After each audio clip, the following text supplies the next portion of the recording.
নমস্কাৰ প্ৰিয় শ্ৰোতাসকল, আমি পাঠ কৰি আছোঁ বিশ্ববিদ্যালয়ৰ কেম্পাছ ভিত্তিক উপন্যাস কৃষ্ণচূড়াৰ ৰঙী নিচা।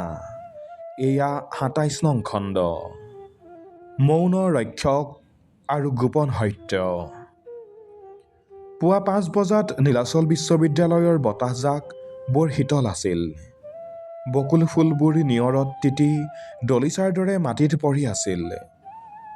অৰ্ণৱে বকুলজোপাৰ তলত বহি অনন্যাৰ বাবে অপেক্ষা কৰিছিল।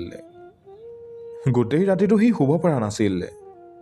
জেলৰ পৰা অহা সেই চিঠিখন আৰু তাৰ দেউতাকৰ সেই আধৰুৱা ডায়েৰীখন তাৰ হাতত আছিল। ঠিক সেই সময়তে এজন বৃদ্ধ মানুহ লাহে লাহে খোজ দি অৰ্ণৱৰ ফালে আহিল। তেওঁৰ হাতত এটা পুৰণি চাদৰ আৰু চকুত এক গভীৰ কৰুণতা। মানুহজনক চিনি পাবলৈ অৰ্ণৱৰ বেছি সময় নালাগিল। তেওঁ আছিল কেশৱ দত্ত, যিজনে তাক নীলাচৰাইৰ কথা কৈছিল।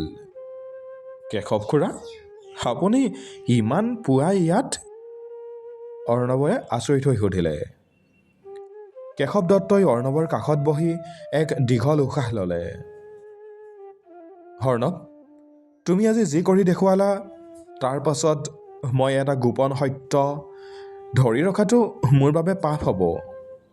তোমাৰ দেউতা ভাস্কৰ শৰ্মাৰ মৃত্যু হৃদৰোগত হোৱা নাছিল।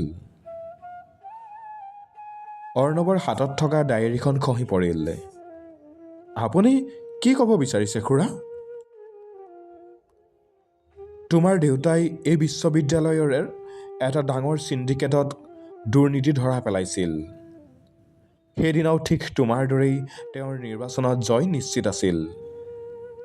কিন্তু যিদিনা তেওঁ প্ৰমাণবোৰ দাখিল কৰিব খুজিছিল, সেইদিনাই তেওঁৰ স্কুটিখন দুৰ্ঘটনাত পতিত হৈছিল। সেয়া কোনো দুৰ্ঘটনা নাছিল অৰ্ণৱ, সেয়া আছিল এক পৰিকল্পিত হত্যাকাণ্ড। কেশৱ দত্তৰ কণ্ঠ কঁপিবলৈ ধৰিলে। মই ভয়তে ইমান দিনে কোৱা নাছিলোঁ, কিন্তু তুমি আজি সেই চক্ৰটো ধ্বংস কৰিলা। এতিয়া মই শান্তিত মৰিব পাৰিম। অৰ্ণৱৰ চকুৰ পৰা টপত চকুলো বৈ আহিল। যিখন বিশ্ববিদ্যালয়ক সি মাকৰ দৰে ভাল পায়, সেই মাটিয়েই তাৰ দেউতাকক গিলি পেলাইছিল। সি খঙত আৰু দুখত কঁপিবলৈ ধৰিলে।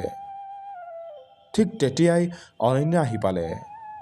অৰ্ণৱৰ অৱস্থা দেখি তাই লৰালৰিকৈ তাৰ ওচৰ পালেহি।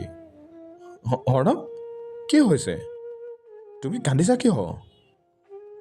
অৰ্ণৱে একো ক'ব নোৱাৰি অনন্যাক সাৱটি ধৰিলে। অনন্যাই যেতিয়া কেশৱ দত্তৰ মুখৰ পৰা সকলো কথা শুনিলে, তাইৰ ভৰিৰ তলৰ মাটি যেন খহি পৰিল। তাৰমানে অৰ্ণৱৰ যুঁজখন ৩০ বছৰ আগতেই আৰম্ভ হৈছিল। হয় অনন্যা, অৰ্ণৱে নিজকে চম্ভালি লৈ ক'লে। আজি মই বুজিলোঁ মোৰ দেউতাই কিয় বিচাৰিছিল মই এজন সাহসী মানুহ হোৱাটো। অনন্যা, মই আজি এটা শপত ল'ব খোজোঁ। এই বিশ্ববিদ্যালয়ৰ যি ঠাইত মোৰ দেউতাৰ স্কুটিখন দুৰ্ঘটনা হৈছিল, তাত আমি এটা স্মৃতিস্তম্ভ নহয়, বৰঞ্চ এটা সত্যৰ পুথিভঁৰাল গঢ়িম, য'ত কোনো কথা গোপন হৈ নাথাকে। অনন্যাই অৰ্ণৱৰ হাতখনত ধৰিলে।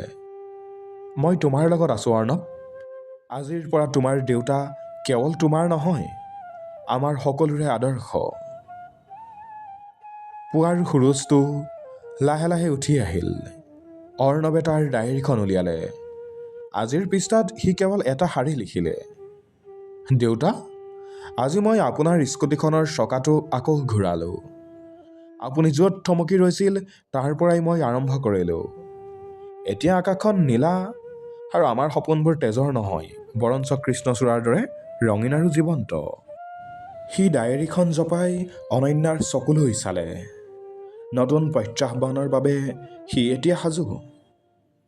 অতীতৰ দুখবোৰ আজি আকাশত উৰিল। আজি পুনৰবাৰ মোৰ মনৰ চাকি জ্বলিল। হাতত হাত ধৰি গঢ়িম এক নতুন সপোন, তুমি মাথো থাকিবা মোৰ চিৰদিনৰ আপোন। প্ৰিয় শ্ৰোতাসকল, পৰৱৰ্তী খণ্ডত বিশ্ববিদ্যালয়ৰ সেই নতুন পুথিভঁৰালৰ আধাৰশিলা স্থাপন, অৰ্ণৱ আৰু অনন্যাৰ ঘৰৰ পৰা অহা বিয়াৰ প্ৰস্তাৱ, আৰু হঠাৎ দিল্লীৰ পৰা অহা এটা খবৰ যিয়ে অৰ্ণৱক বিশ্ববিদ্যালয় এৰি যাবলৈ বাধ্য কৰিব পাৰে। আমাৰ সৈতে সংযুক্ত হৈ থাকিব পৰৱৰ্তী খণ্ডৰ বাবে। ধন্যবাদ।